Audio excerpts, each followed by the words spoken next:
Hey drone friends, this is Adam at UAV Coach and Drone Pilot Ground School. Happy Friday morning and welcome to our Drone Weekly News Roundup. Before we dive in, our President's Day sale is happening now at Drone Pilot Ground School. You can get 25% off our online course that prepares you for the FAA Part 107 exam. So if you've been thinking about becoming a certified drone pilot, now's the time to make the commitment. The sale ends on Tuesday the 21st, so don't miss out.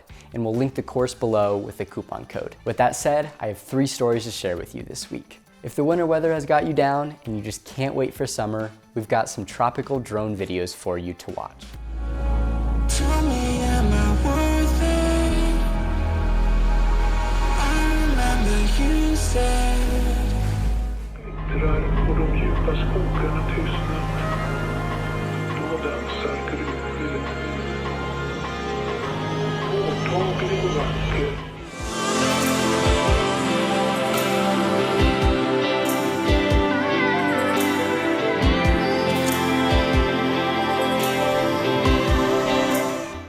If you want to check out the rest, click the article down below. Our next story covers one of the biggest limiting factors for drones: the battery.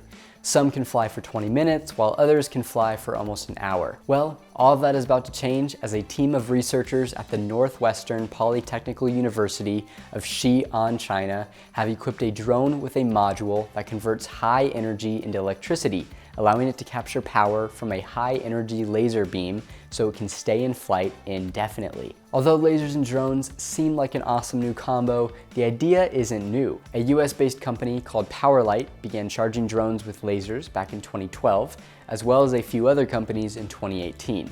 The specific use cases with these lasers would be for disaster relief, traffic control, security patrols, and flying satellites. But to me, it seems that technology is heading in a direction where we'll be able to fly for as long as we want, and I am very excited about that. And finally, Women in Drones recently shared demographic data for women pilots in the US. This data was partly drawn from information released by the FAA, and by looking at the upper right graph, we can clearly see a growth in the number of women drone pilots from the launch of the Part 107 rules in 2016 to today. However, out of over the 300,000 people that have obtained the Remote Pilot Airman certificate, only about 25,000 are women, which is approximately 7.9%. Another interesting data point to mention is that there are about 25,000 women drone pilots compared to the only 17,000 that occupy commercial and transport pilot positions. You can click the link down below to see more demographic data from women in drones and a breakdown of women pilots by region and state. And before we wrap up, here are some of the week's photo and video submissions to share with you all.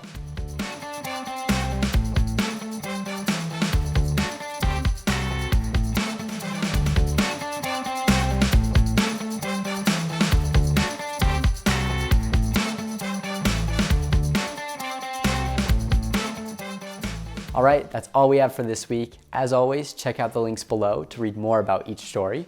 Also, show us some love by subscribing to our YouTube channel and liking this video. And now I'll pass it off to you. What do you think about the underrepresentation of women in the world of aviation?